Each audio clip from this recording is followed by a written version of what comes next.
police force, or let me say the Lagos State Police Force, is really working against this case. That is just the way it is. If not, tí wọ́n bá mú ìyá Mohbad sínú yàrá ọ̀tọ̀.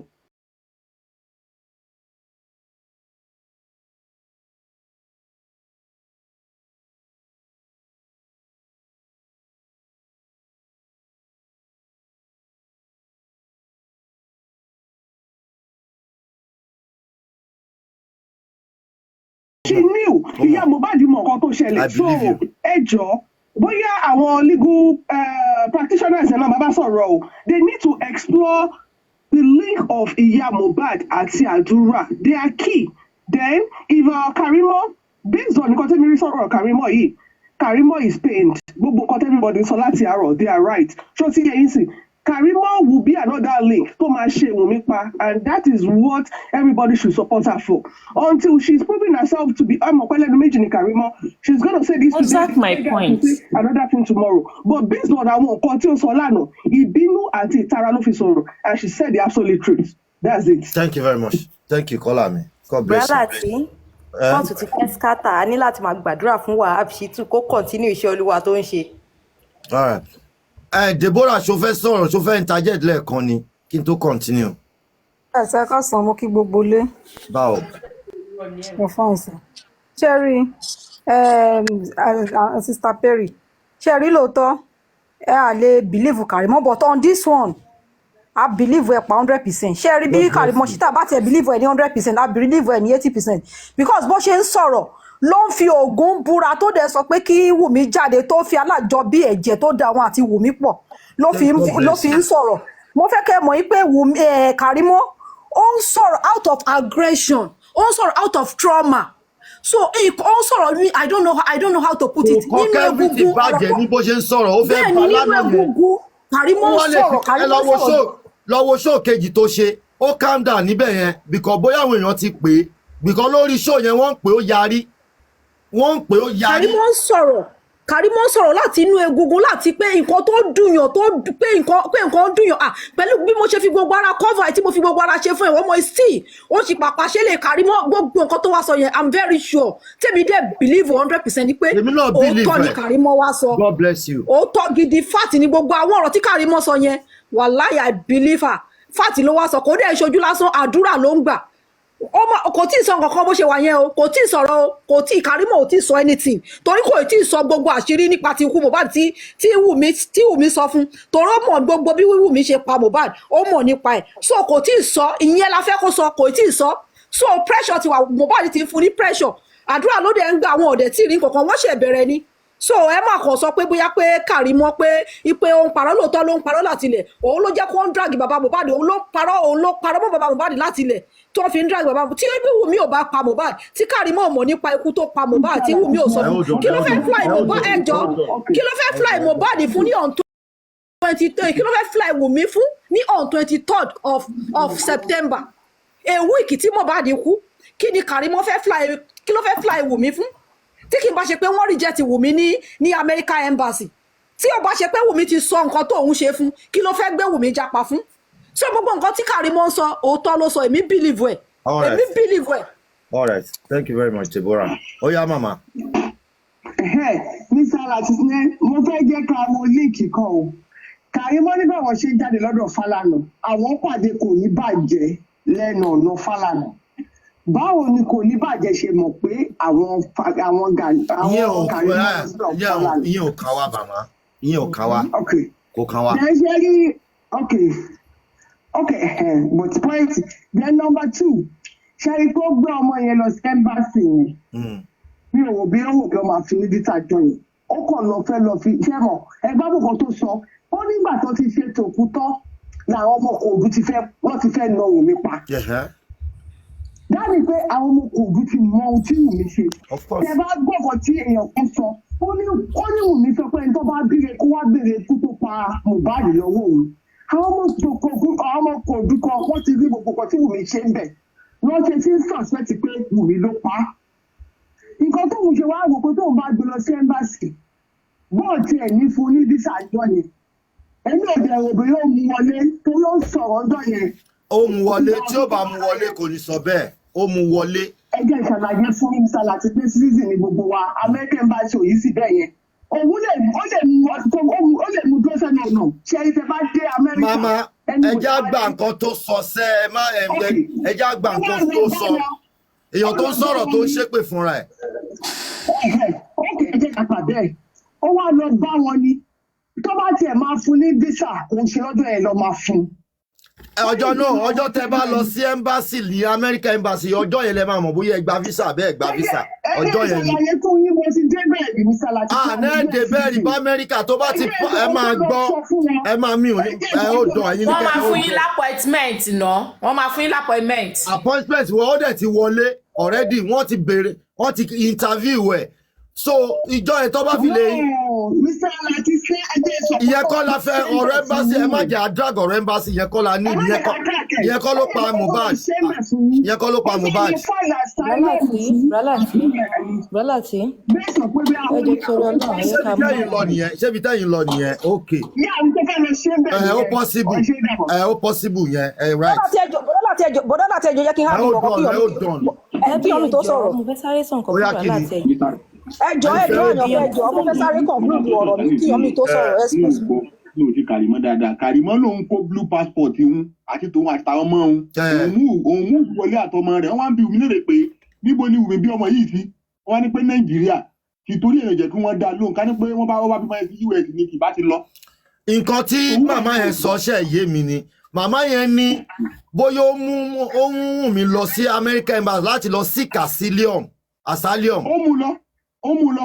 òun náà la sọ wọn ní kò mú lọ oyè yìí ọ̀rọ̀ wọn ṣe yé mi létà ni wọ́n ní ìzádà ó wá mú Wùmí lọ kéye pé ó mú lọ gba visa ó mú lọ seek asylum nínú embassy yẹn ó rò pé wọ́n máa grant ẹ̀ lásàlíọ̀m wípé wọ́n fẹ́ pa á ó ti yé yín sí nǹkan táwọn try láti sọ nìyẹn ok ẹ ṣe gan.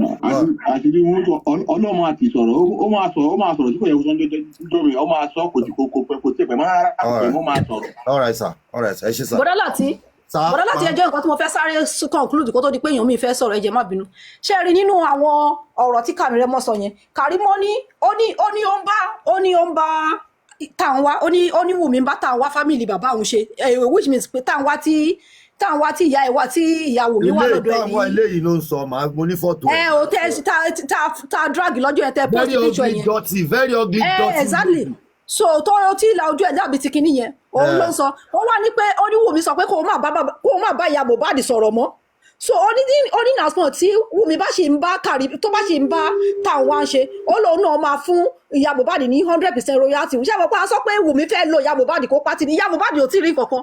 ó máa lo ìyá Mohbad á pa ìyá Mohbad tì ní. tó ti ń sọ fún Kàrímọ́ pé kí Kàrímọ́ máa bá ìyá Mohbad sọ̀rọ̀ mọ́ tí Kàrímọ́ bá sọ fún pé ìnàsùn tóun náà ń bá táwọn tó jẹ́ ọ̀tá òun sọ̀rọ̀ wípé òun máa bá ìyá Mohbad sọ̀rọ̀ òun dẹ̀ máa fún ní 100% royalty ìyá Mohbad ṣe bẹ̀rẹ̀. relationship wà láàrin wọn. bẹ́ẹ̀ni a ti sọ fún pé ṣé ni Wùmí fẹ́ lò kó dọ̀mpù ẹ̀ kò tí ì mọ kankan ó fi òkú ọmọ yẹn tafàlà kò tí ì mọ anything Wùmí gan máa pa òun gan. ẹ káàsán gbogbo ilé o. ẹ káàsán. bọ́dá láti ẹ káàsán. èyí mú mọ pa máa jíjó ayọ̀ máa kọrin ayọ̀ lẹ́ni ọkàn mi ti ẹ̀ ń balẹ̀ lẹ́gbẹ̀ẹ́ kan.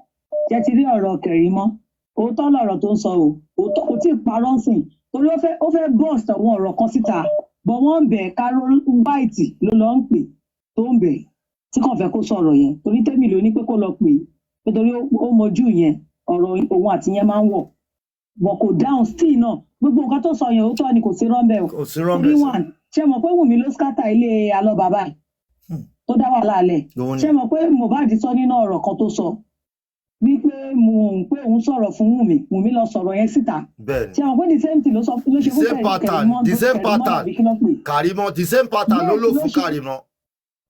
bẹ́ẹ̀ ni lánàá kọfí náà wà nísàlẹ̀ comment section nígbà tó fi òbò ọ̀gá ẹ̀ ṣe yẹ̀yẹ́ wọ́n wà nísàlẹ̀ ó ń rẹ́rìn ní comment section lánàá tó fi wọ́n rẹ́rìn ṣé ti rí ọmọ yìí gbogbo nǹkan tí ẹ̀gbọ́n ẹ̀ sọ gbogbo òótọ́ ni ìwà ẹ̀ nìyẹn ṣé mọ̀ wípé wọ́n sọ pé ń parọ́ ọmọ ni wọn ò parọ́ kankan mọ́ kárátà ọmọ yìí ìwà ọmọ yìí ni ìyá ẹ̀jẹ̀ ló fi jọ ìyá ẹ̀ aláìnáání ọmọ tó gbé ọmọ 3 months sílẹ̀ àrùn gbọ́dọ̀ ó ṣe 16 years padà. all right ẹ ṣe hello Hello. Hello, ẹ káàsán. Aniki. Ṣé wà pa? Yeah, wọn wà. Ẹ̀gbọ́n, ẹ̀ẹ́dẹ̀ jẹ́ ká sọ̀rọ̀ kí lorúkọ ẹ̀. Primeboy ti fàjà o, ó ti fàjà nínú kí lorúkọ ẹ̀. Wọ́n ti lè ṣọ́. Àyìnbó ààrẹ náà, àwọn retí àwọn tó máa fún wa lọ update náà ni. Wọ́n ti ń fún wa lọ update ti wà, Primeboy ti fàjà. Ó ti sọ, ó ní nǹkan tí Mohbad ṣe ń bá kí lorúkọ ẹ̀ jánu mọ́tò ni pé ó pe ọmọ yẹn ní ọmọ àlè. Onílé àmọ́ ó lọ́mọ àlè ni. In fact, wọ́n ní lọ́ọ̀yà Shitu àti lọ́ọ̀yà Wùnmí wọ́n ti gbọ́ mi sójú ara wọn nínú court. Wọ́n ń fàjà lọ́wọ́lọ́wọ́. Alright, à ń dóde Gúrẹ́sì náà ni kó wá fún àárín wọlé. Èèyàn méjì ló ti sẹ́yìn lówó èèyàn méjì ló wọlé o 70,000. Ṣé bẹ́ẹ̀ mi sọ̀rọ̀ náà? No, à ń bá yín sọ̀rọ̀. No, ẹ̀yin kọ́ no, mo ń bá àwọn èèyàn sọ̀rọ̀ online. Bọ́lá tí èmi ti send receipt sí WhatsApp o.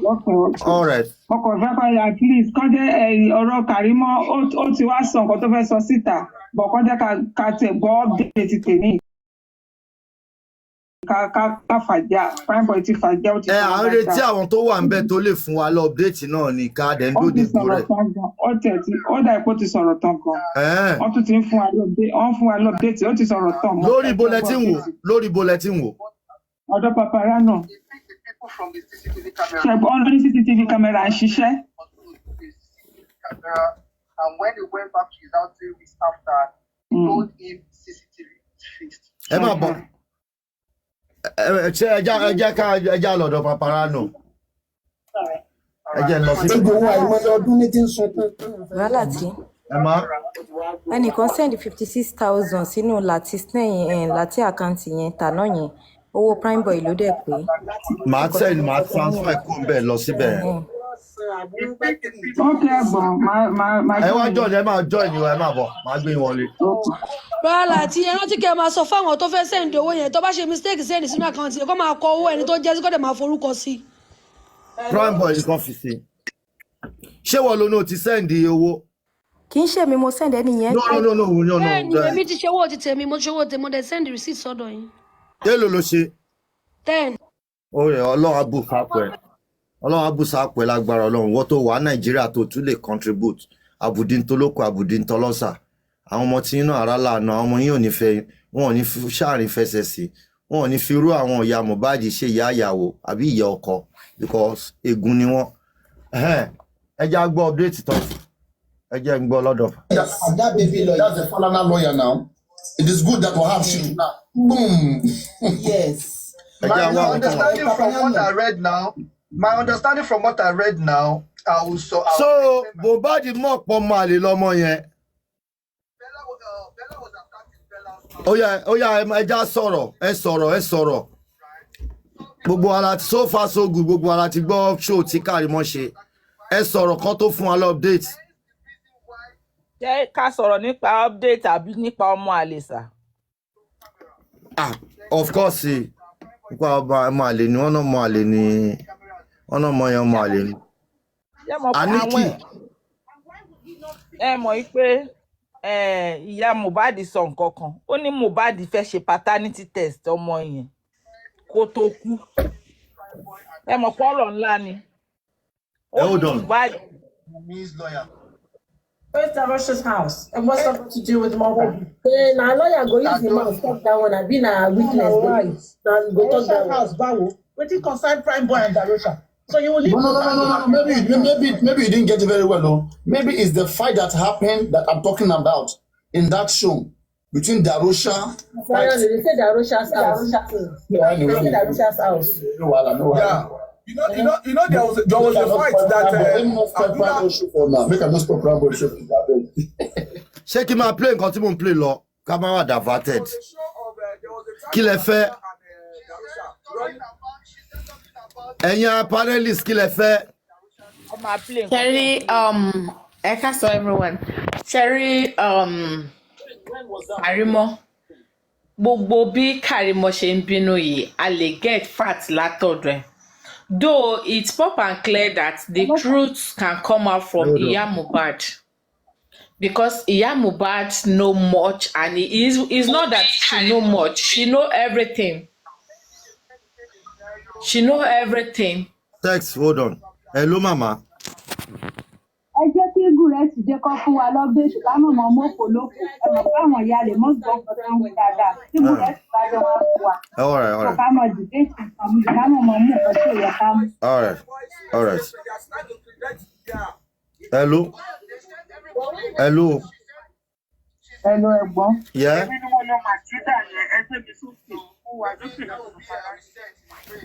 All right. Matilda. When did the lawyer become a witness? Okay. When did the lawyer become Lawyer is doing her job now. Doing his job. He's making. When did he become a witness in court? That sound no go play now. One learning. That sound no go play. You say that sound na radical sound now. That guy is a ẹ jẹ́ play ilé ìtàn náà, ẹ jẹ́ play Karimo ìtàn jàre. Àti wà diverted by it. I was the one that drove you down to Baba Falana. Your husband never met Baba Falana. Your husband spoke to Baba Falana's son. Your husband spoke to Baba. Ṣé ti gbọ́n sìn? Òun ló jẹ́ nǹkan tẹ́mi fẹ́ clarify níbẹ̀ ni pé ọba ò mọ nǹkan kan pa because nǹkan tí gbogbo wa most especially èmi gan rò mi ò lè parọ́ pé bóyá ọba ló líǹkì Wùnmí mọ́ Fálànà. Ó ti yé yín sìn mi ò rí olórí mi wípé ọba ló líǹkì ẹ̀ but Karimo ti jẹ́ kó yé wa bí wọ́n ṣe link up pẹ̀lú Fálànà. Ó ti show pé ọba ò mọ nǹkan kan pa Fálànà being a lawyer to Wùnmí. Nǹkan tó ń fẹ́ clarify ń bẹ̀ yẹn nìyẹn. Am I making any sense? Baba Falana's son, and right there, Baba called his son, and his son said, "Ó ti sọ fún mi tẹ́lẹ̀. Èmi ni mo gbé tí wọ́n tó ká lọ sí GRA. Níkẹjà ní Falana Chambers, èmi ìwọ Liam àti Yàtúndé àti ìyá ẹ̀ lọ́jọ́ lọ síbẹ̀. On our way out, we met Koni Baje and his group. We met them on the way. They stopped us. They said they want to have a talk with us. We stopped and we talked to Koni Baje that day. Tó bá jẹ́ pé ọmọ Falana rí kí alájọbí kó gbà láàrin èmi àti ẹ̀ ó wá lọ sọ kiri pé. Ṣá ìrìn ẹ ti yé yín sìn? Ṣé àárín yẹn ti yé yín? Ẹjọ́ dáhùn ìfẹ́ẹ̀tì gbọ́ mi àbí network ti gbé wa lọ ni. Ó ti yé wa gbogbo àlàyé tí Karimo ń ṣe yẹn ó yé wa. So tá bá farabalẹ̀ dáadáa a máa pick so many things nínú ọ̀rọ̀ tí Karimo ń sọ. At the end of the day Karimo nǹkan tó ń gbénú ẹ̀ ó sì máa tú síta ó sì pọ̀ nínú ẹ̀. So key point ibi táwa máa gbọ́ yẹn sùúrù ló máa gbà fún wa. Key point kan tó wà ń bẹ̀ ni wọ́n pa Mohbad ẹnu Karimo á jáde. Ìyá Wùnmí ó mọ gbogbo nǹkan tó ṣẹlẹ̀. Ìyá Èpè ó mọ gbogbo nǹkan tó ṣẹlẹ̀.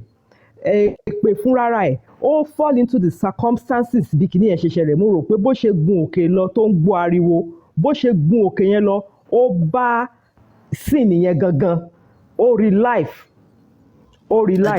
ẹ̀yìn wọn ìyẹn kúnlẹ̀ ó bù so. All right, ẹjọ́ ẹ ó dọ̀mà ẹ ló rí ọmọ. Okay. Ọ́fíìsì pick Paparano wọ́n ti fẹ́ ka toxicology. Kí n pick ẹ̀ bí báwo ṣó sẹ́ni. As in kí n stream ẹ̀. News yẹn jáde láti stream ẹ̀ news yẹn jáde direct látọ̀dọ̀. All right. Wọ́n náà ti fẹ́ ka toxicologist. So everybody get ready. Another things to be said, but the person is coming to give us the full details of what happened at that corner. Wọ́n sọ̀rọ̀ lọ wọn tí ka ẹ kí ló wí àyànfẹ́ ṣé mọ́mí ẹ ti sọ̀rọ̀ tán kí ni máa pè kí ni ẹ bọ̀. Mo ti sọ̀rọ̀ mo ṣe ń bá bọ̀ so mo rò àdúrà ó fall into the scene bí kìíní ẹ ṣe ṣẹlẹ̀ gangan gbà tó gòkè yẹn so bó ṣe rí kò sí bí wọ́n ṣe fẹ́ escape ẹ̀ so wọ́n had to drag àdúrà bóyá ó bù so lẹ́sẹ̀ ni ò tó kúnlẹ̀ tó bẹ̀rẹ̀ sí make promises so gbogbo kìíní yẹn gangan ó ṣẹlẹ̀ lójú àdúrà ó rí gangan so àdúrà is witness to it that's number then lórí ọ̀rọ̀ ọlọ́mọ kò ṣe ọmọ àtilẹ̀ wá ni mo ti rí nǹkan kan láàrin yẹn pé tí wọ́n fi ń jà lórí ọ̀rọ̀ ọmọ. àìfàjà kí ni máa fàjà kí máa boko lọ fà eboko lọ fà. So at the initial stage ó dàbí Mohbad ti mọ̀ at the initial stage Mohbad ti mọ̀ pé òun kọ́ lòun lọ́mọ. So the process pé wọ́n lọ sí embassy ìgbà tí wọ́n lọ sí embassy ó dà pé wọ́n filing fún Wunmi Mohbad filing fún Wunmi àti Liam. So on getting to the embassy there is no how they will do it tán ní ṣe DNA. So the first DNA to prove this thing on the issue Canadian embassy ló kọ́kọ́ mọ̀ àwọn ló kọ́kọ́ ṣe DNA yẹn náà ṣe reject wọ́n ní visa àti Liam. Mo rò pé ibi tí ìjà yẹn ti ń bẹ̀rẹ̀ nìyẹn tí Mohbad tún fi ń insist pé ta ló wà ní ọmọ ta ló ní ọmọ. Ta ni baba baby. Ta ni baba baby. So Canadian embassy ti kọ́kọ́ prove ẹ̀ fún that's the official proving medical proving fún Mohbad fúnra rẹ̀. So now ó ti hàn sí wa pé prime boy ti jẹ́ kó yé wa ń sí pé Mohbad pé ọmọ ẹ̀ láàmú àlè ló ṣe fẹ́ sọ ọmọ ẹ̀ sínú mùlàgùn. Ẹ ṣe mọ̀ pé wọ́n ti lọ sí ṣe mọ̀ pé wọ́n ti lọ sí embassy before kan tó lọ fún show. Wọ́n ti lọ sí embassy wọ́n ti lọ sí embassy DNA ti prove ẹ̀ ní embassy wọ́n ti ṣe DNA lẹ́mbàsì.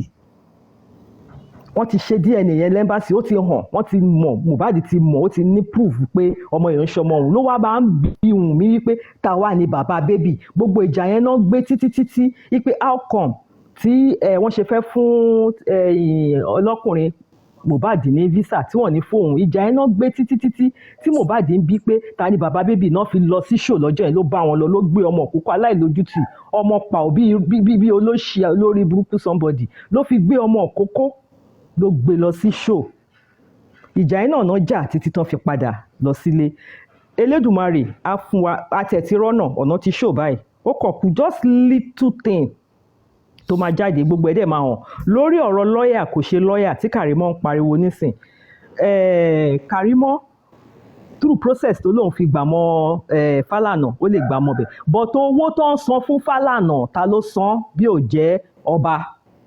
ṣe ní evidence lọ́wọ́.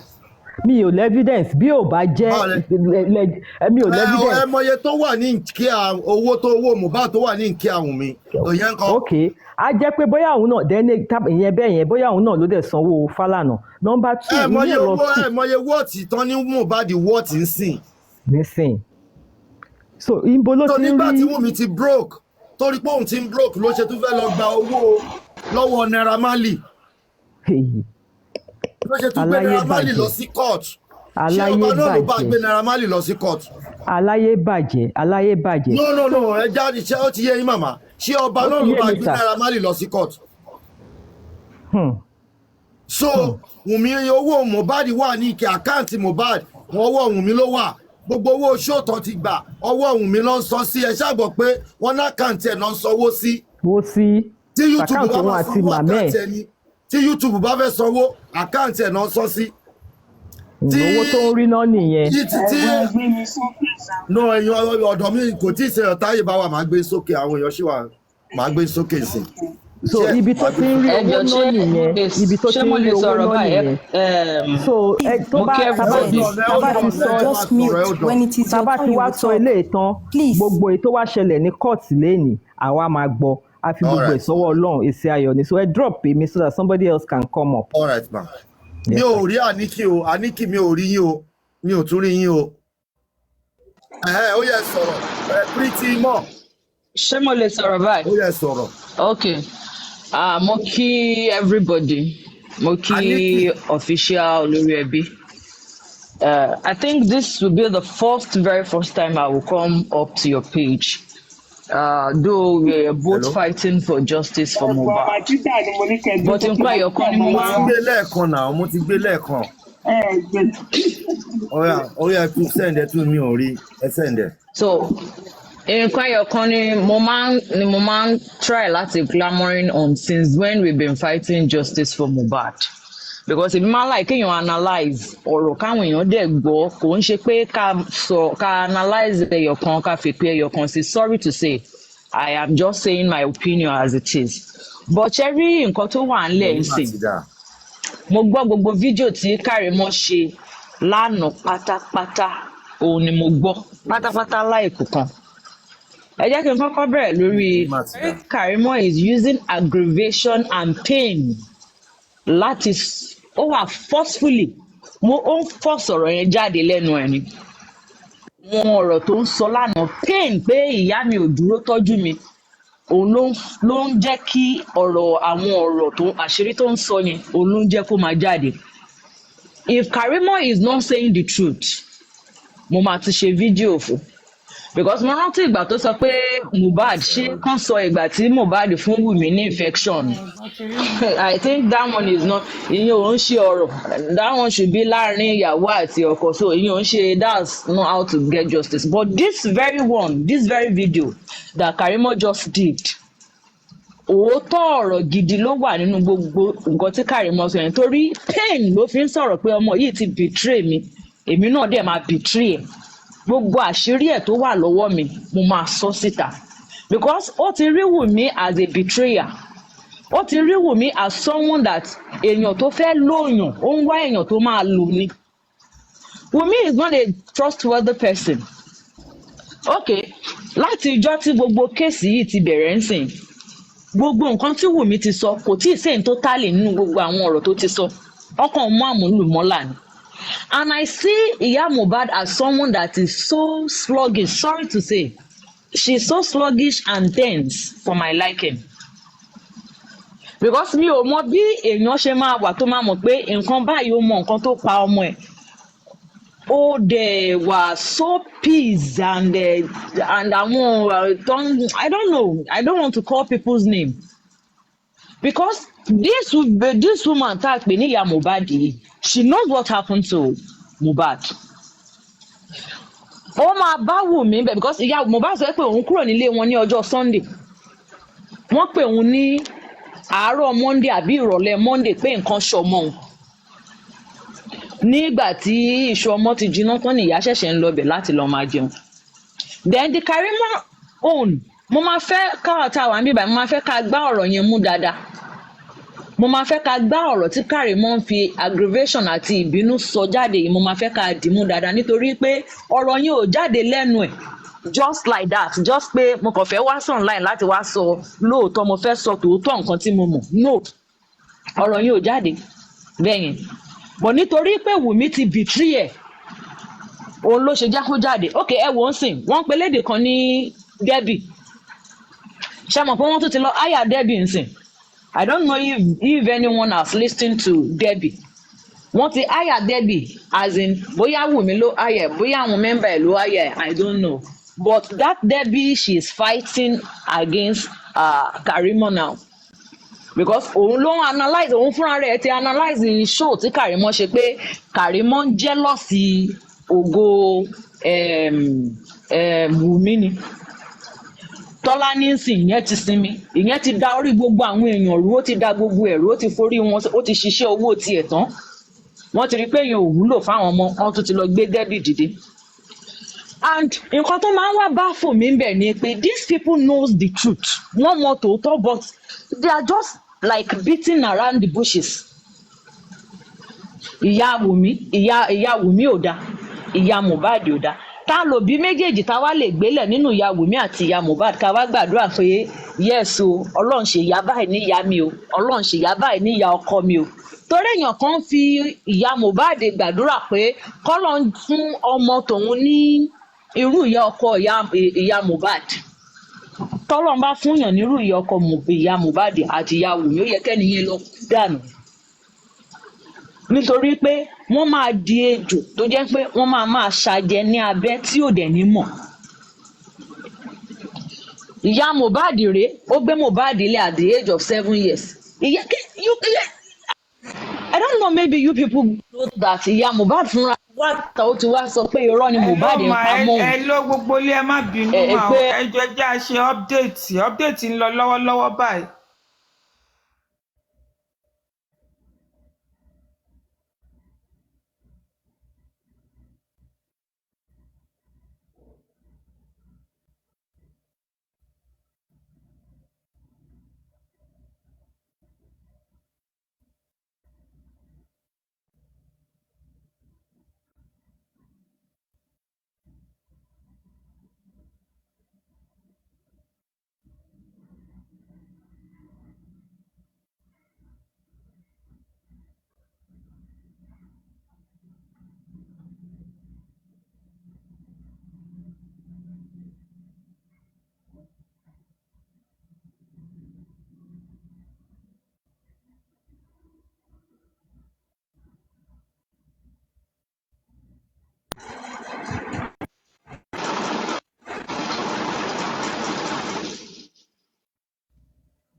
àwọn èèyàn wọ́n ti ń flag show yẹn wọ́n ti ń flag ẹ̀. Please guys, let's tap our screen.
Hello.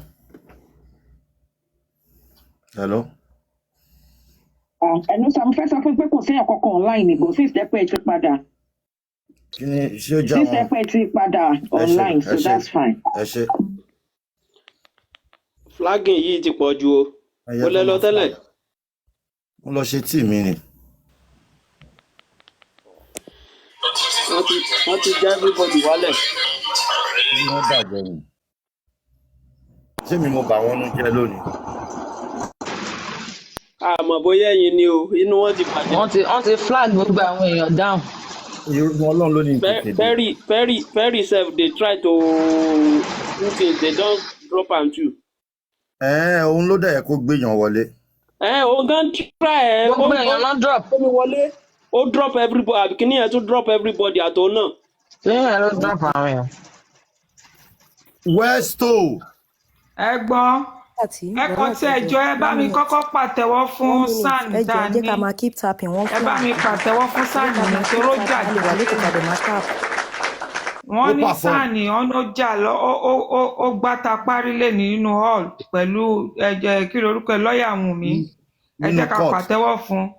Ẹ bá mi pàtẹ́wọ́ fún Prime Boy náà. Prime Boy ṣọmọ ní àdúgbò ó sọ Wọ́n ti ń bọ̀ ẹ̀sẹ̀. Ẹ wà àyànfẹ́. Nǹkan tí Wùnmí ṣe ní ká máa fún. Ẹ ó dọ̀ Aniki, ẹ ó dọ̀ mà. Okay. Àyànfẹ́, mo ní àkáǹtì Prime Boy náà. Ẹ calm down èèyàn kan ti send 56,000 sí àkáǹtì ta lò lánàá yẹn. Ó jẹ́ èlò. Bá mi mọ́nítọ̀ ìdọ́tọ̀rọ̀ lọ́jọ́ òní tiẹ̀ o. Ẹ máa mẹ́sẹ̀gì yẹn má wọrí máa mẹ́sẹ̀gì yín. Bá mi jọ yanjú ẹ̀jọ̀ ń tọrọ lọ́hùn.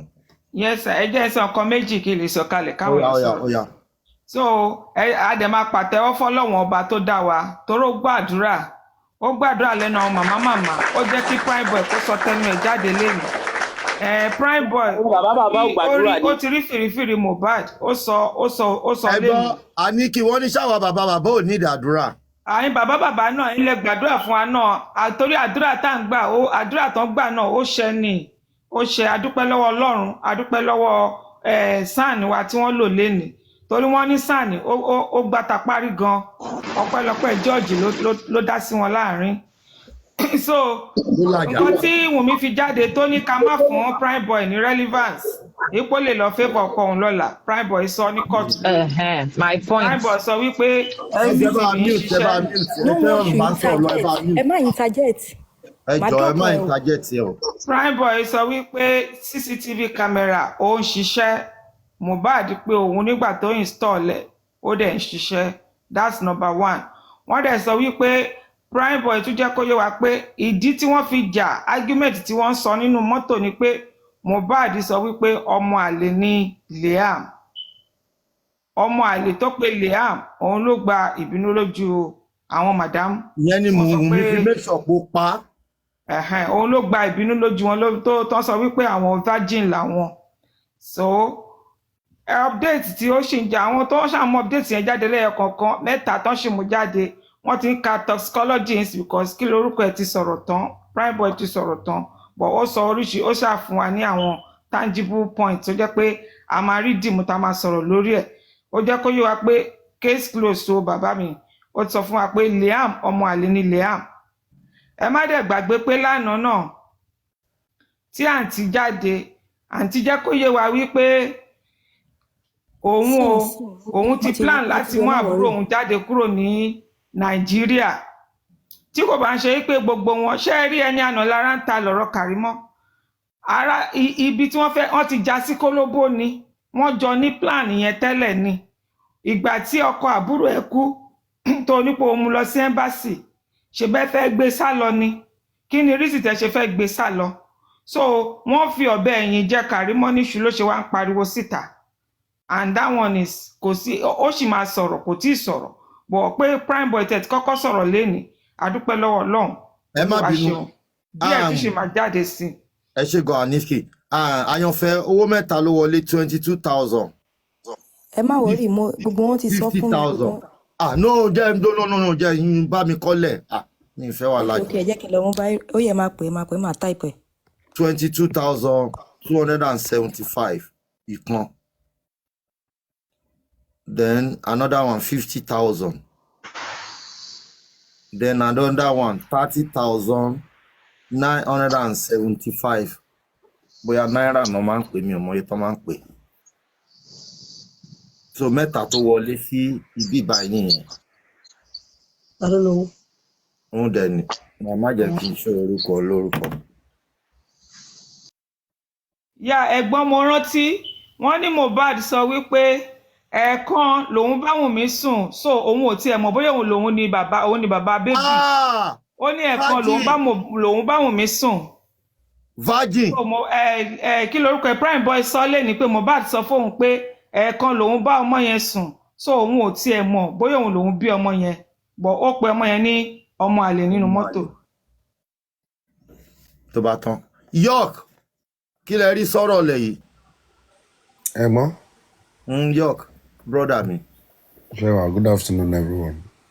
mo wà okay. Justice for Mohbad. Justice for all. We are just getting started. Oshem Ashember. Ojo gate. Ó fẹsẹ̀ méjèèjì gọra wọn.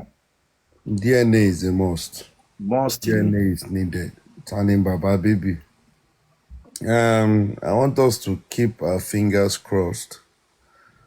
Don't let us. Am I be in the haste? Ilé àṣírí ṣì máa jáde eléyìí tó ṣẹlẹ̀ lóru àná mọ́jú mo sọ ní platform ní ẹ̀mọ́ bẹ́ẹ̀ platform mi mo ti sọ ọjọ́ yẹn nígbà tí Kàrímọ́ ṣe show fún bàbá mo sọ náà mo ní Kàrímọ́ o mo ní àwọn tó láyé wọ́n sọ pé ọjọ́ méje náà fún ẹ kó lọ tọrọ dáríjì lọ́wọ́ bàbá ìgbà tó pé the 4th day òun ni wọ́n kọ́kọ́ ṣe gbàásgbò tó kọ́kọ́ jáde fáwọn tẹ́mi àti ilé tó tún sọ lánàá èmi kò yà mí lẹ́nu torí èmi mọ̀ pé òtítọ́ ló máa lọ. power tap èèyàn 700 going to 800 ló ń wò wá power tap now ẹ jọ one strike. òtítọ́ ló máa lékè wọ́n ṣe mẹ́yẹ bọ̀ lápò ni. And one thing I want to say here, and I want to make it emphatically, that there is no need to hide the truth anymore. You can all see the impact of this new son. Florence, how are you? You can see the impact of Shitu. You can see what it is when you have the person in charge on ground. That is what that has played out today. In fact, if there is anything I missed today, that got me pain today, it is Westo, Arifa, and Veron. I missed them today because I knew that it would have been a different ball game entirely. Because Koti Shele Ripeni, some careless minutes to 2. Once she was no court here, turn drag here. Well, like I said earlier on, Àti wà lé 800 bá power tap ẹjọ́, àti wà lé 800 plus ẹjọ́. like I said earlier on, irọ́ bá lọ fún ogún ọdún. Ọjọ́ kan lòdòdó á bá wàá rí mi. Ọjọ́ kan lòtítọ́ máa bá. Let us keep calm. Don't let us rush. Any updates we are looking for, once they close, update Iyapasita gidi. Ẹlẹ́sẹ̀ máa gbọ́ngàn dẹ́rù màmá ẹgbẹ́ pé kí ló wá dé. Now, Karimo spoke last night. Ó sọ̀rọ̀, in fact, ó sọ̀rọ̀ mọ́jú ni. Látọ̀rí Facebook ló ti sọ̀rọ̀ wọ́ TikTok mọ́jú tó ń bẹ̀ sí ń bẹ̀. When you listen to Karimo's statement or his interview ni àbí kí n pè ní press release tó ṣe lánàá. Press release tí Karimo ṣe lánàá. When you hear what came out of the inquest today, you know that there is something. There's a fire on the mountain. You know that you will definitely know that Wumi is hiding something. And these people, they are in the know. They know what happened to Mohbad. One more. But we'll see, Sherry, tí wọ́n bá ti tẹ ẹ̀jẹ̀ aláìṣẹ̀ sílẹ̀, ẹ̀san máa ń ké. Eléyìí tó ṣe ń sọ̀rọ̀ yìí, ó sì bẹ́tà, Mohbad ṣì ń sọ fún wọn sìn pé ẹ̀san nǹkan tó ṣe ń wò. Ṣé rí yẹn? Mo ti tẹnumọ́ December 25 ọdún yìí, gbogbo wọn kò ní sẹ́ni tó gbogbo wọn tó lọ́wọ́ ló ń kó ẹ̀. Kò ní sẹ́ni tó máa rí Christmas ọdún inú wọn. Gbogbo wọn àti kékeré o, àti ní títóbi wọn o. Gbogbo wọn tó lọ́wọ́ sínú ikú bọ̀bọ̀ yẹn. Wọn ò ní rí Christmas ọdún yìí. Lágbára Ọlọ́run. Because when you just sit down and you listen to what is happening, you be like, kí ló dé now? Ṣé àwọn kids iná ló wá ń dàgbòrò ni? Now, o ti sọ pé èèyàn ló disvirgin yẹn. Now, o ti sọ fún pàdé ẹ̀dẹ̀mọ̀ pa àwọn ọkùnrin. Wọ́n máa open up fún pàdé wọn. Wọ́n máa fi ní ọ̀ràn wọn. That girl no mind am o. Na only one I do for there o. Kí ló dé táyé bébì ṣe làbà? Wọ́n lẹ́ẹ̀kan náà ṣe. Now, that is why, whether you like it or yes, in fact, I now see a reason when Shitu, in some weeks back, he was telling the team pé òun ní interest nínú DNA yẹn, pé kàn fún un, pé òun ní interest, pé kàn jọ̀wọ́ DNA yẹn fún un. And I'm now seeing the reason why, truth to be told, mo sọ fún yàn gan, mo ní if, with all due respect, if tó bá yẹ pé Odúmọ̀ṣù wà on ground, it would be another different ball game entirely. But it's not on ground. You know? And it did but what we are hearing today is not a surprise to me because it's what we've been expecting. I want to let them, the son has made a prayer to invite Wumi back, to invite Adura back, to invite Darusha back.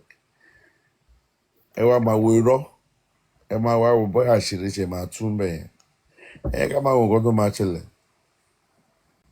Let's keep our fingers crossed. Wọ́n ṣì wà ní inquest. Wọ́n ṣì. Àwọn mélòó ló lọ sí inquest lónìí àti los. Kí ló sọ? Àwọn mélòó ló wà ní inquest lónìí. No, mo bá Gúrẹ́sì sọ̀rọ̀ tán láìpẹ́ kí tó join ìgbà mo wà lọ́dọ̀ yìí mo pè wọ́n. And he is still inside the inquest, you know. I could hear them. No, pé àwọn mélòó ló máa sọ̀rọ̀ lónìí mo mean. I think it's just basically the autopsy toxicology prime, you know. Me, I expect more she might want better now because based on that magistrate, that judge, what did the man close inquest? But I said it in the last one that she body language Taiwo. I mean, Wahab Shitu body language nígbà tó ṣe short press release tó interview body language mo fi pé this guy go dey talk say kí ló fẹ́ fa rọ̀bọ̀ débi wọ́n ló ṣe dè ní báyìí wọ́n ló tutọ́ sókè tó fojú gbà ni o. Okay, let's ẹ jẹ́ ká máa wòran. All right, thank you very much. ẹ ní tètè close lé ní o yẹ gbọ́n máa di sísò kúrò ẹ lọ ṣe tí yín àti chicken àbí kẹ grill ẹ kí gbogbo ẹ làbà together lé ní. Ó máa lanà papọ̀ ni. Àdẹ̀kù ṣó àná àti àwọn tí ò jẹ́ kí àwọn sísá wa tó. Báwa dúpẹ́ lọ́wọ́ àwọn tó contribute lánàá. Yeah, once again to everyone that rose up to Arifa's. Because lẹ́yìn tí a gba owó yẹn tán tí máa wo owó yẹn padà mo fi hàn kíní lónìí I still met like 300 plus again. Okay, but we want to thank everyone that contributed to Arifa's release process of getting freedom.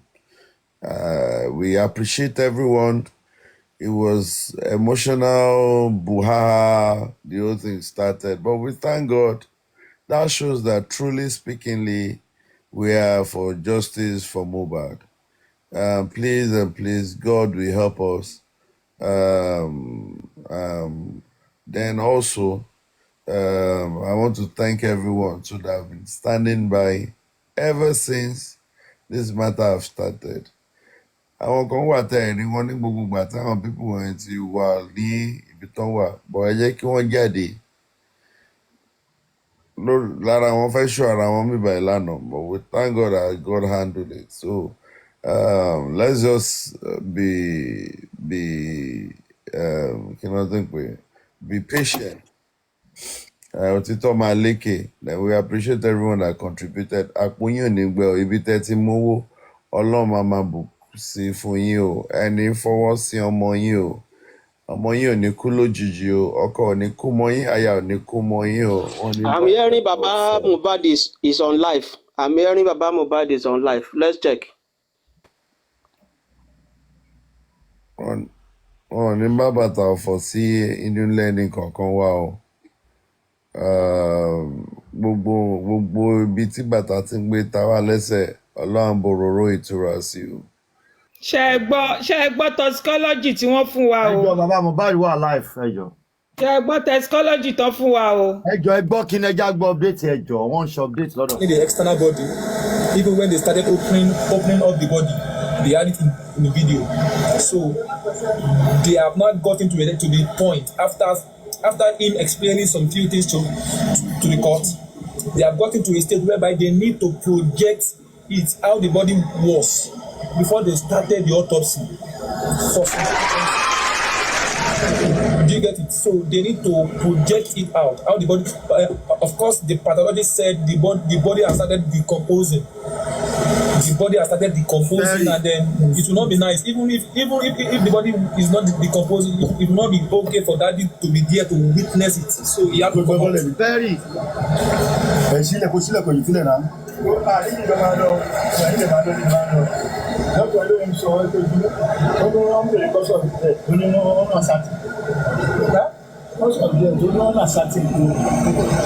Wọn ascertain ẹ wọn lè dádì ò lè rí wọn lè rí àánú It will be too much for him to witness it. Too much. Ó dábọ̀ jáde.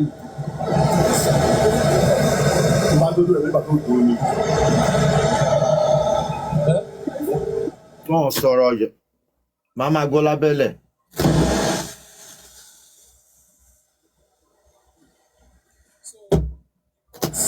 Section is still going on. People are there witnessing how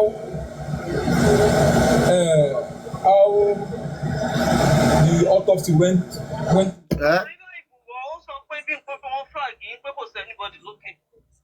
Send the request. On flag. How the process of the autopsy went and how they transformed it from the autopsy lab to the toxicologist lab also.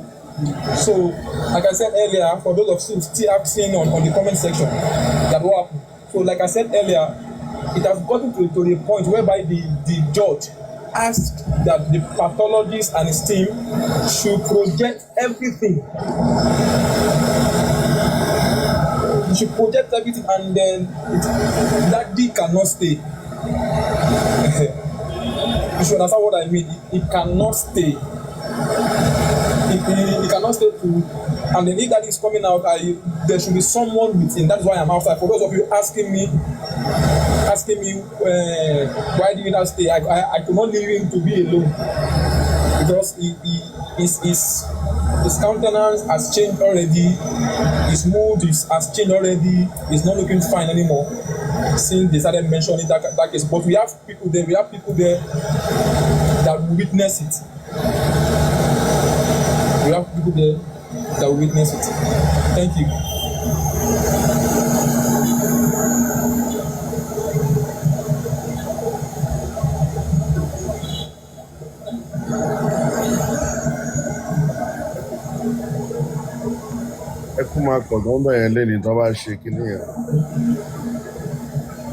Yes, I'm trying to explain. Once you want court. Court questions. Court she's no, the body is not there. They are. Aniki. So ṣé nǹkan tó ń sọ fún wa ń sìn toxicology tán náà wọ́n gbé lọ Amẹ́ríkà wá ṣe òun náà sọ fún wa pé wọn ò rí result torí para Mohbad ó ti ń decompose kó tó di pé wọ́n gbé òkú ọjọ́ mẹ́jọ wọ́n ń ṣe toxicology lórí òkú ọdún kan wọ́n ń rí result so ṣébi tí Nàìjíríà fẹ́ gbé wa lọ nìyí ìkà máa ní Nàìjíríà. Nikki 20 years ago wọ́n ṣe ọ̀tọ̀ ní Nàìjíríà. 20 years. Ìkà máa ní Nàìjíríà. They said they cannot ascertain the cause of the death because the body has started decomposing. The judge has said they should put everything on the screen. It's gonna be an emotional minutes in that court today, because when they display that picture, I'm sure people are gonna cry. That is why Baba had to leave, will be advised to step aside. Now, how can 8 days decompose that the toxicology and autopsy cannot ascertain? Kilo D now. Kilo D, why now? Why are we like this? Why are we like this now? Hold on, job, bro. Hello. Kódà láti ẹjọ́ mo ní waste time yín ẹ káàárọ̀ ẹ káàsán ẹ kálẹ́. Ṣé tí rí reason tí Wùmí tó fi ń sọ wípé kó dúró de result toxicology. Ṣé mi ò sọ fún pé mi ò dúró de? Èmi ò dúró de. Wọ́n ti mọ̀ nǹkan tó ṣe. Èmi ti sọ fún yín. Bọ́dì tó ló decompose yẹn kò kí ń ṣe bọ́dì Mohbad. Ibi tí wọ́n bá ní agbára dé fún wọn sọ agbára yẹn Ọlọ́run ní agbára jù wọ́n lọ because these people they are evil. Agbára tí Wùmí ń lò kò kí ń ṣe agbára ẹ̀. Ẹ̀rí tí ẹ̀gbọ́n ẹ̀ tó ti bẹ̀rẹ̀ sí ń jábọ́ ó dẹ̀ máa jábọ́ ni because these people why would they say pé body Mohbad tí wọ́n exhume pé ó ti decompose within how many days was the body not preserved? Why they be so evil? Ẹ̀ẹ́dẹ̀ bẹ̀rù Ọlọ́run ẹ̀yin fífún wọn ẹ̀ẹ́dẹ̀ bẹ̀rù Ọlọ́run ẹ̀ẹ́dẹ̀ bẹ̀rù ọjọ́ tẹ́ máa sùn tẹ́ ò ní jí mọ́. Ìyá Mohbad Karimo sọ lánàá ó ní tí ìyá Mohbad bá la inú ó ní Wùmí will be finished because ó mọ̀ pé omi ló pa ọmọ òun ó dẹ̀ ń bò ó ikú burúkú ni gbogbo wọn máa kú lágbára tọ́lọ́run fi di ọlọ́run ẹ má jẹ́ waste time yìí mo ń gbọ́ everything tẹ́ ẹ sọ sà ẹ take care. ẹ jẹ́ kí n bọ́ stress kí n bọ́lẹ̀ kí n máa lọ because I have another program to do. ẹ jọ. ya bá sọ ọdún brẹ̀kẹ̀tẹ̀ ó yá ẹ sọ̀rọ̀ ẹ sáré sọ̀rọ̀. At this point, wọ́n ní láti Sherry, okay, sorry. ẹ sọ̀rọ̀ ẹ sọ̀rọ̀. Okay. Sherry, bí mo ṣe gbọ́ torí mò ń wo ní broadcast yẹn lẹ́gbẹ̀ẹ́ kan mo wà lórí program tí omi dẹ̀ fẹ́ bọ́ lójú mi. Sherry, kò sí, let me just try and compose myself. Kò sí òbí tó máa rí irú àwọn nǹkan báyìí. Baba is crying on live. Baba is crying. Honestly, I'm watching it. I'm also like, I don't know. I just feel so sorry for Nigerians. I feel so very sorry for Mama Mohbad. If you can be alive and you know what is going on, you know what happened to your son, you can't even say it out. Body decomposed for just 8 days. Tí wọ́n ṣe wọ́n fi egungun lásán ṣe this autopsy ní America. Wọ́n fi irun lásán ṣe. Kómi gan wá gbẹ lára kẹ́jẹ̀ gan tán wọ́n fi egungun lásán wọ́n fi irun orí ṣe. You see why Nigeria can never be good. You see where this thing is going. Me, I know that this thing will become this. Because gbogbo nǹkan tí Wùmí ń ṣe ṣágbára Wùmí ló tó yẹn. I am telling you the real fact. Agbára Wùmí kọ́ ló tó eléyìí. Ìmọ̀ Wùmí ò gbé gbogbo eléyìí. Even kí ìyá wa jẹ́ commissioner of police. Agbára wọn ò gbé. But because there are some, I don't know, there are some politics they are playing over this body. All right. President orílẹ̀-èdè gan ò lè kú kí wọ́n fà kó tó lè wọ́n á ti dákẹ́. But because I think that Nigerians now wọ́n ti rí pé things are just going anyhow. Nigerian youth wọ́n ti rí pé kí ló dé? Ẹ dẹ̀ fẹ́ sọ wá dẹran ẹ fẹ́ máa pa wá ká má wá sọ̀rọ̀ ẹni tí ò bá ti lówó tí ò ti léèyàn tí ò ti mọ̀yàn tí ò ti ní godfatherism they can slaughter you, eat you, nothing will happen. Nígbà tí wọ́n bá sọ pé body ó decompose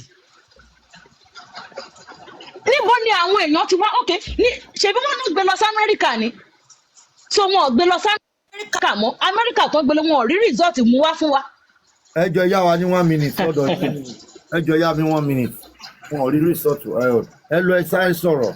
ẹjọ́ mi sọ lọ sí pé kí ló ṣẹlẹ̀. ṣe rí pé nígbà tí ọmọbìnrin yẹn ń bá gómìnà fà á nígbà yẹn ṣe rí pé wọn ò ṣe nǹkan kan nígbà yẹn ìgbà tí Brekete ṣẹ̀ṣẹ̀ wọlé ló ṣẹ̀ṣẹ̀ sẹ́ndì anything wọ́n fi ọmọ yẹn sílẹ̀ ńbẹ̀ nígbà yẹn ni tí gómìnà tó ń kí fún ọmọbìnrin yẹn bẹ́ẹ̀ ni pé wọ́n ṣe anything ayé Nàìjíríà ò lè dá mọ́ ayé àwọn olórí burúkú tó láwọn ń rúlù kò lè dá mọ́ kí fẹ́ ṣe Nàìjíríà àwọn olórí burúkú tó láwọn ń rúlù wọn ní Nàìjíríà ayé gbogbo wọn ò ní dá ẹ ṣe.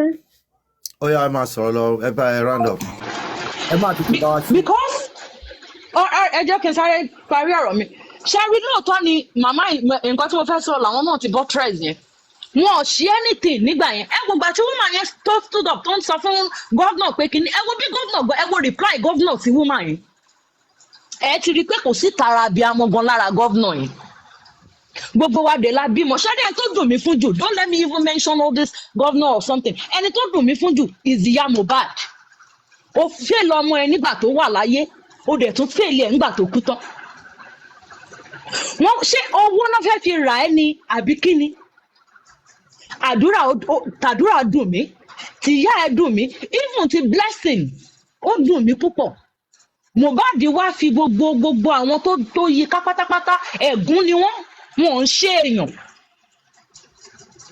àwọn Yorùbá máa ń pòwe hàn wípé ààyè lọ̀rẹ́ dùn mọ́ tó bá ti kú tán ogún ò lè kan ni mi rò pé àwọn pípò yìí wọ́n mọ ìjìnlẹ̀ Yorùbá yìí ẹni tó bá ti kú tẹ́ ẹ̀ bá ṣe dáadáa ẹ lè rógùn ẹ̀ kẹ́rò pé ẹ fẹ́ fi ṣe nǹkan re láyé ẹ lè fi ṣe nǹkan re torí ẹni tó bá ti kú tó jìyà kó tó kú ẹ rí justice gbà fún ẹ rí everything gbà fún kò sí nǹkan kan tẹ fẹ́ gbà ẹ dẹ̀ fẹ́ jogún ẹ̀ ó máa run mọ́ wọn lọ́wọ́ ni I don't have much to say. Let me just give order to say something.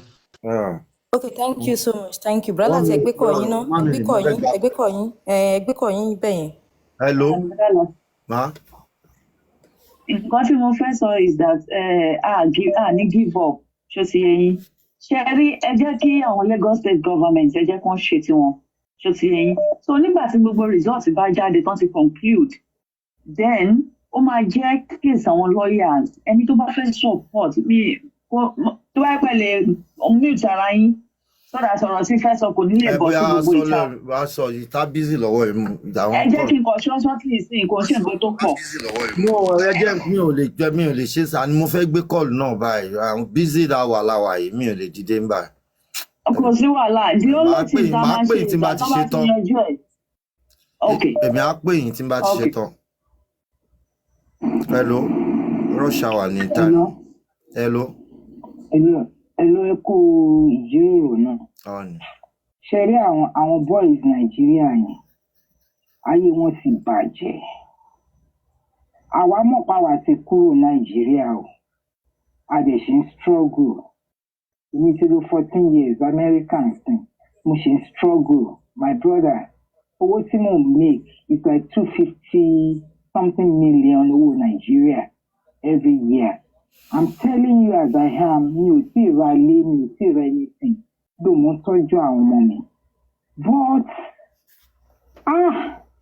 mo ké pé gbogbo owó mi. Mo máa pé owó mi, ìyá ń jẹ mi l'Amẹ́ríkà. Àwọn èèyàn ojoojúmọ́ náà máa pè ìyá ń jà wọ́n. Àti sínú mi ò ní sẹ́yìn ẹni tì sẹ́yìn bọ̀dì kẹ́mi kó tẹ̀ lójú ayé ara mi náà. Bóyá fọ̀gùn gbowó lọ́wọ́ èèyàn ni kò yé mi. Ìṣe wá ní àwọn tó kù nílé yẹn wọ́n máa ní ikú yájẹ̀ sí lọ.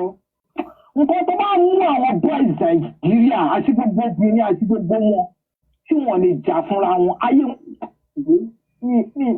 mi mọ̀ bóyá mo lè ṣe ayé gidi wọn máa bàjẹ́ because kánìmọ̀ bá ń lé ni ikú ló kàn. Because what is in a man's life? Tí wọ́n dì sọ wá di báyìí àwọn èèyàn dẹ̀ ń wò àwọn kánsẹ́lọ̀ yín wo àwọn chairman yín wo gọ́ọ̀gù wo gbogbo wọn gbogbo yín ẹ̀yà lọ síbẹ̀ kọ́ máa sọ pé platform yìí pé wọ́n ń incite violence let me keep it kí n fìyẹn sílẹ̀ ń bẹ̀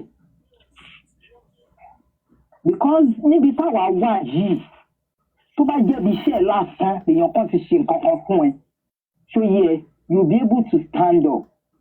Wọ́n sì sún wa fún gidi bọ́n ṣe fún wa Nàìjíríà ni o ká ní mo ti irú ìgboyà báyìí pẹ̀lú pé mi ò lóògùn ní Nàìjíríà èmi gan máa ti di activist ńlá because kí ló kù in people's lives kò sóúnjẹ kò síná kò sómi gbogbo yín ẹ̀dẹ̀ rí àwọn people yìí nǹkan èlò gbogbo wa gbogbo ẹ̀mí mo ní generational wealth everybody gbogbo wa bẹ̀rẹ̀ rí pé àwọn tó ń kórè gbogbo nǹkan tó yẹ kí gbogbo wa máa gbádùn àwọn èèyàn yìí àwọn ni wọ́n ń lo gbogbo ẹ̀ fúnra wọn gbogbo wa dẹ̀ ń wò Mohbad's death ṣẹ́rí death ọmọkùnrin yìí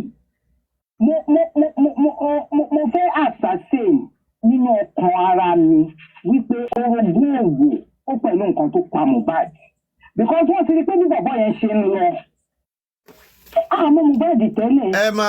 ẹ wo bí ọmọ orogún tẹ bá sọ pé orogún òwò bí ẹ ń pẹ́ ń sọ pé olórin kan ló pa nìyẹn orogún òwò yàwó lé ẹ̀. ẹ máa gbọ́ ṣèbí wọ́n máa lò yàn kan ní. ẹ ti gbé náà ẹ má jà change ẹ já read the lips àwọn information tó wà ń ta ni. wọ́n gírí ọ̀la nu aláǹgbá ò lè ráyè wọ̀pẹ̀. aláǹgbá kankan ò wọlé àwọn ògiri gangan ló pa aláǹgbá. Mama, no, ẹ ṣe kọ́mọkọ́mọ orin náà ẹ fẹ́ dàbà tiwa nìyẹn ẹnu orogún òwò kọ́kọ́kọ́kọ́ àkírí atún ti fẹ́ lọ bòmínà tẹ́ bá ń sọ ọ̀rọ̀ orogún òwò pé ká máa rò pé Naira Marley Sam Larry nǹkankan ẹni tó pa mi ò sọ pé Naira Marley mi ò sọ pé. no orogún òwò tẹ sọ yẹn. ọmọbìnrin yẹn ló gba àbọ̀dè fún ọkọ ẹ̀ no matter what. òun ló pa nǹkan ẹ̀ fúnra ara ẹ̀. ó gba àbọ̀dè fọ́kọ ẹ̀ gbogbo wa rí ṣé mo pé you can't say that until the court bá.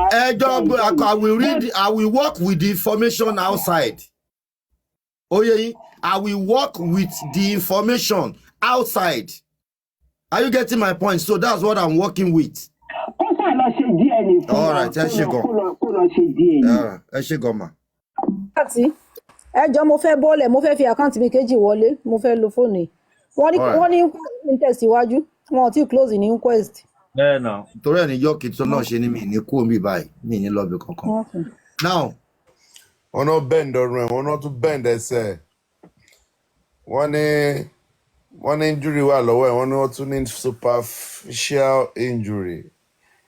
Well, I'm not surprised at what is coming out. If for the people I've spoken with one-on-one about this case, I've told them my stand ever since. I knew they're going to manipulate this result. I knew it. I knew that they would not give us whatever the truth of what comes out. I was expecting this thing. So I'm not shocked with what they are saying right now. But we will still continue justice for Mohbad. We will get justice. We'll continue. Results is our lawful one. And they can't know the result one. Okay. York, inú mi dùn pé Deborah wà níbí, Perios níbí ni Àyànfẹ́ wà níbí. Ṣé mi ò sọ fún yín pé mi ò dúró de autopsy àti toxicology yín? Bó ṣe fún wa nígbà tí Timothy Adégòkè náà nìyẹn. Àtàdédoyin. Ṣé mi ò sọ fún yín pé fake náà máa gbé wá fún yín? Òkú tó bá kú 11 years gan wọ́n sì ń ṣe toxicology ẹ̀ nílùú òyìnbó. Àbí mo parọ́ ni? 100% now. Why? Kó kú 20 years tó ìbò bá fẹ́ mọ kú tó pa tó bá ṣe investigation débẹ̀ after 20 years wọ́n sì lè lọ yọ ẹ́ wọ́n sì mọ nǹkan tó ṣẹlẹ̀. Wọ́n sì mọ nǹkan kó kú 20 years èèyàn wá kú kò pé 1 week ẹnu ti discompose English òṣì. Àwọn English ìranù. Àwọn English tẹ́ fi báyé wa jẹ́ discompose kọ́ disqualify ni. Now, Irat ẹ sọ̀rọ̀. Rálá àti àtàrọ̀ mo ti fẹ́ sọ̀rọ̀ náà. Ó yá sọ̀rọ̀ tó bá fẹ́ sọ̀rọ̀ mi ni ó máa sọ̀rọ̀ náà. Irat tẹ́ bá sọ̀rọ̀ a máa já yín bọ́lẹ̀ a máa gbẹ́ lómi àwọn tí àwọn èèyàn kíù gan sísàlẹ̀. Ó yá sọ̀rọ̀. Sọ̀rọ̀ Àyànfẹ́. Okay sir. Nígbà tí wọ́n bá sọ fún wa wípé cause of death was unable to be ascertained. Ẹ jọ̀ọ́ ibo ni police kí blood tí Mohbad bled. Previously. Àbí kí ni English tọ́lò? Previously. Ibo ló ti rí. Báwo lẹ ṣe máa sọ fún wa pé òkúta ẹ̀ zoom after 8 days. Ẹ were unable láti ascertain. Okay, ṣé wá ń sọ fún wa wípé ẹni tó bẹ́ǹdì ọrùn ẹ̀ àti ẹsẹ̀ ẹ̀ ló pa àbẹ́bẹ́ sọ fún wa wípé ọ̀bẹ mákànjẹ̀ tó ti kọ script ẹ̀ fún yín òun lè lè ascertain based on pé ó jẹ́ tradition something. Wọ́n fẹ́ work with. Nǹkan tó fẹ́ work with nìyẹn. Wọ́n fẹ́ rán ìmọ̀ ẹ̀ mọ́. Okay, tó bá yẹ pọ̀ ọ̀bẹ mákànjẹ̀ okay Karimo jáde lánàá ó láàbúrò òun máa ń rìkọ́ọ̀dù òun Mohbad àti Primeboy máa jà Wùmí ò ní rìkọ́ọ̀dù Wùmí ò fẹ́ síhún azin ayé ẹ̀ fẹ́ bàjẹ́ gidi gan ni o. DNA yẹn wàá ṣe wọ́n sọ pé ọmọ àlè ló gbé lọ́wọ́ ò lè fọmọ àlè wá kógún ológun orí ẹ̀ ti burú. Ọ̀yà ẹja bẹ̀rẹ̀ láti crocodile àti láti ṣe fẹ́ sọ̀rọ̀ ni àti bẹ̀rẹ̀ tó ní ẹ̀ previously. Crocodile.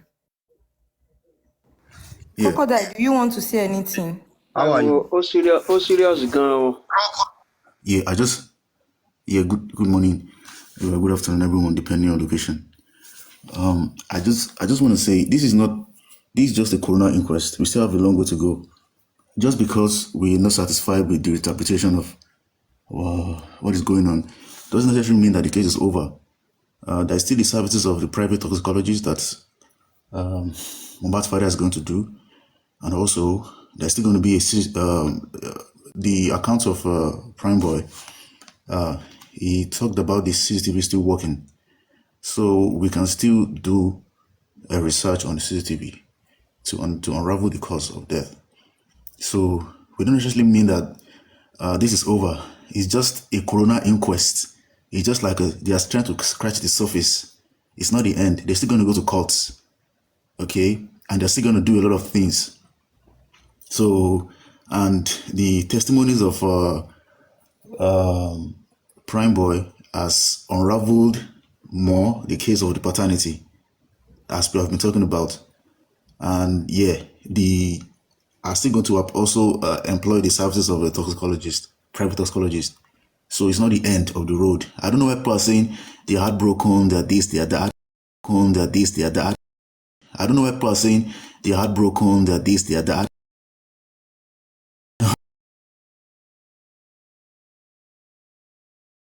Courts, and they're still going to read out the results, they're still going to read out some interpretation. So it's not the end of the road. Don't let us let the emotions begin to take over us just like that. Okay, we've not been in this situation before. It still doesn't mean that we should not exercise some level of logic and restraint when it comes to emotions. We are still on the road. It doesn't matter. The government can do whatever they want to, but when it comes to pure hard fact information, we're still gonna get what we want. So it's not as if this particular one that we're hearing is it's not gonna shouldn't make us feel bad about it. We have to go forward and understand that it's just a coroner inquest. We still have a long way to go. So let's just tamper the emotions with restraint, and let's be logical, and let's also give ourselves some things that we can say that we can keep the hope alive. Nothing is dead already. Woman is in trouble already. Okay, the revelations of Karimo yesterday and that of Prime Boy today, I shed a lot of light on what is going on underneath. So it's not the end of the road at all. We have not even scratched the surface.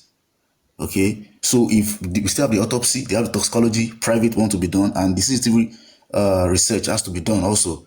And you can see that the son of Baba is uncompromising in this case. So we are on track. We are well on track. Okay, we still have a lot of gas behind us. It is they who don't have any gas anymore behind them, because whatever they are doing, we already know exactly what they are up to and what they have done. So we have to prove our case, and we are on it. So it's not the end of the road.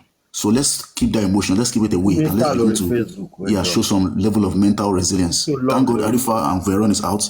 Very soon they will begin to open their platforms and they begin to contribute their own quota as time goes on. So let's not talk like the whole, army of Egyptians as overwhelmed us. No, we've not even started the war, and they're already losing. So let me stop here. Thanks.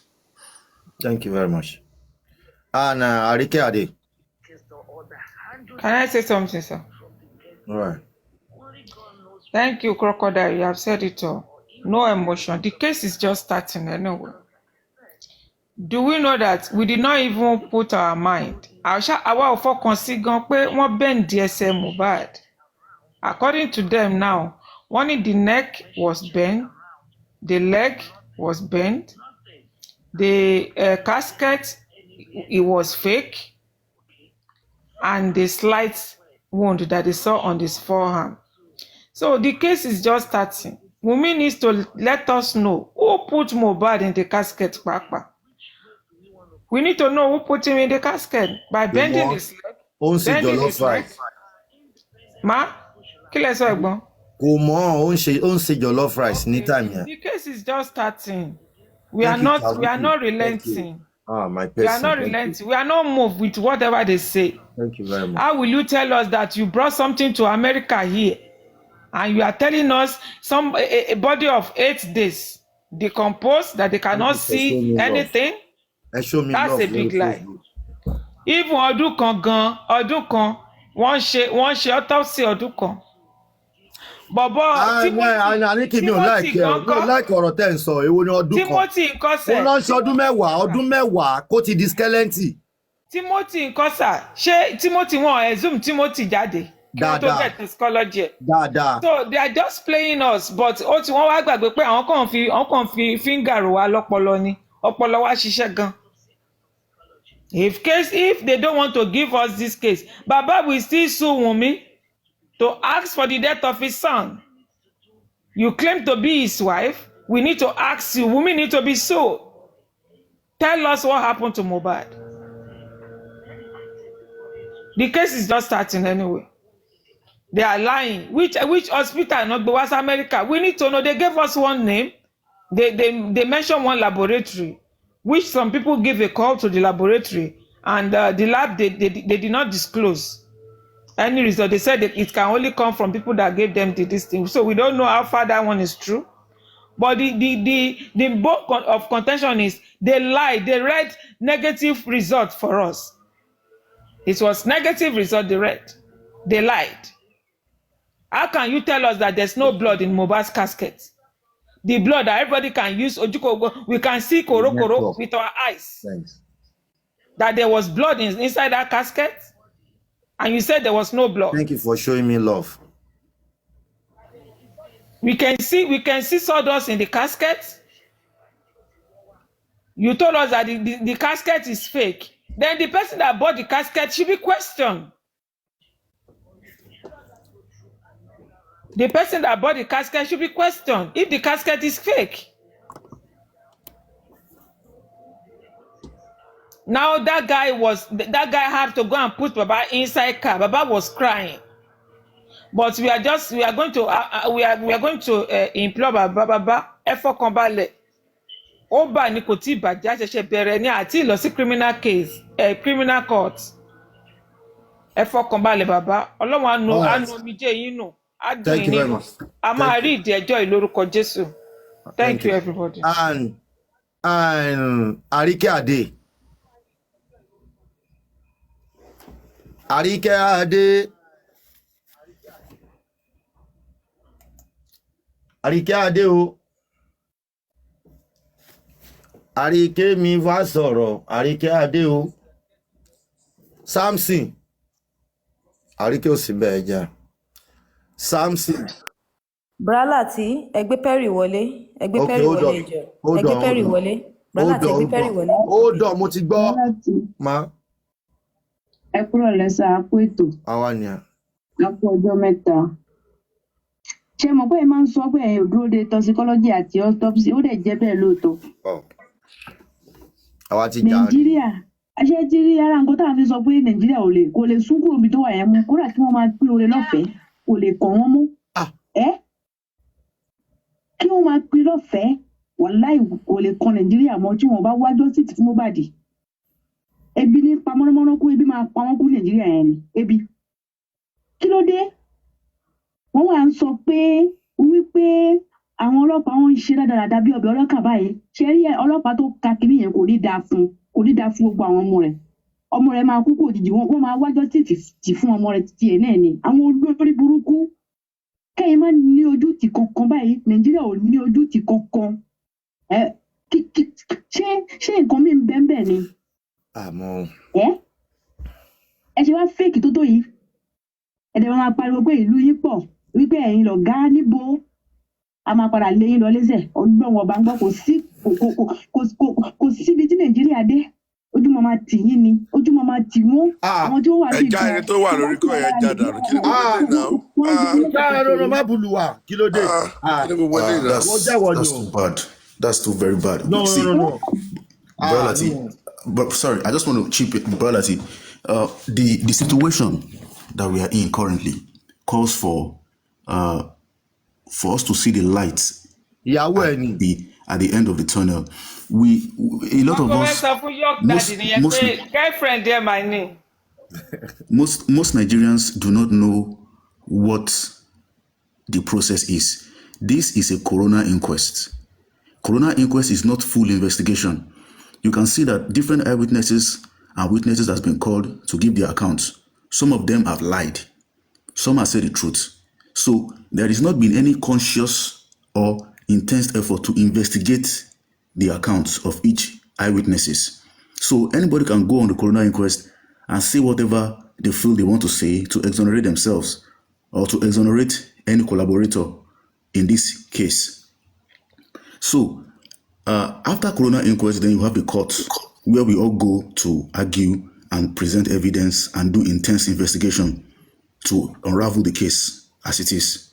Now, and that requires that we have some level of faith in the system. we have some level of trust in the system. Nigeria is, I don't like the situation whereby some people will just bash the country. When you make statements like that, you already, send a subliminal message that the system cannot be trusted. And no matter how we fight for this, no matter how we make little gains, we will always be disappointed at the end of the day. That is not how it's supposed to be.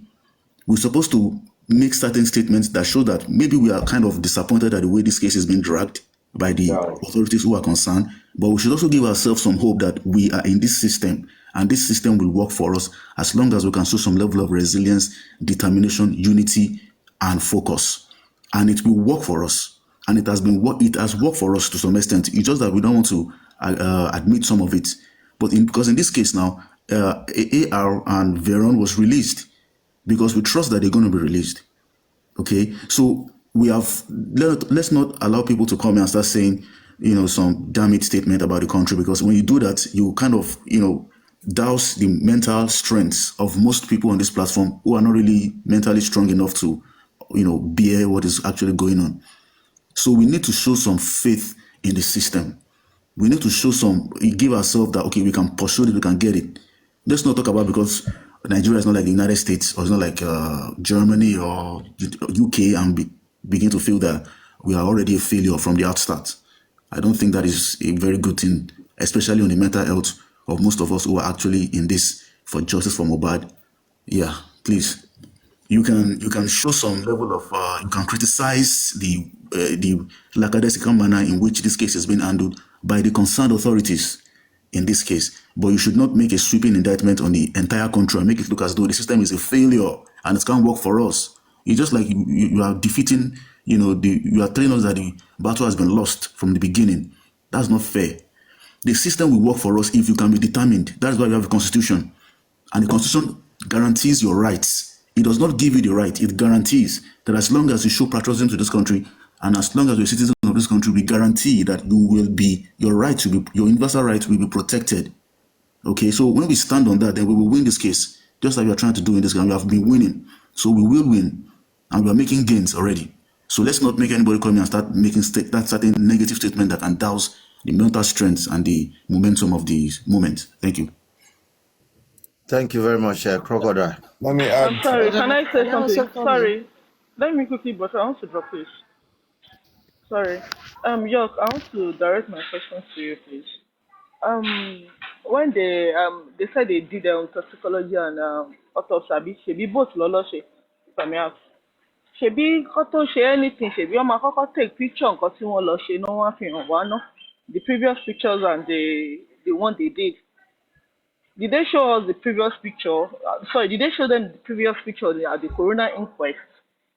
Àti ìtọ́ṣẹ̀ ṣe láti fi mọ bí body condition body yẹn ṣe wà nígbà tí wọ́n lọ ṣe toxicology wọn àti autopsy wọn àbí kí ni wọ́n lọ ṣe. Mo ṣe wọn kì í ṣe bẹ́ẹ̀ ni.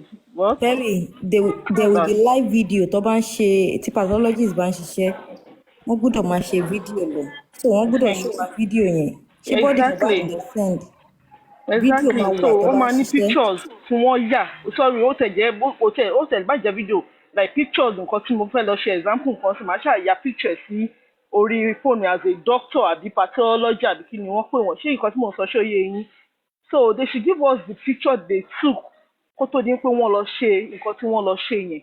Thank you, that's all I have to say. Maybe you can answer that question. I don't know whether they used to do that. Okay, let me just say to the best of what I've heard so far on this platform. There was a point of time that they said that Baba Mohbad should be excused from the court because they wanted to display whatever picture or the whole thing they have with them on the screen. Now, what is playing out here, what Lagos State is trying to establish is simple. And for us that we know have an issue, I'm on between law, but Allah man shaking the Allah man law. Now they know that if they go by what really happened in that investigation, Wunmi will be nailed because a stab will be established. In order not to nail Wunmi, that is why they come up with the fact that whatever they've done, they cannot really ascertain the cause of death. We know that is not possible. They are just doing what they can do so that in this inquest, because whatever happened in the inquest, how credible the fact finding this thing is gotten from the inquest, that is what will be taken to the criminal court. Now, if it's not being established 100% that this ABC happened to this guy, this other person might just be walking away when we get to the criminal court. And that is what they are trying to do by telling us that this body, whatever they saw, they cannot ascertain.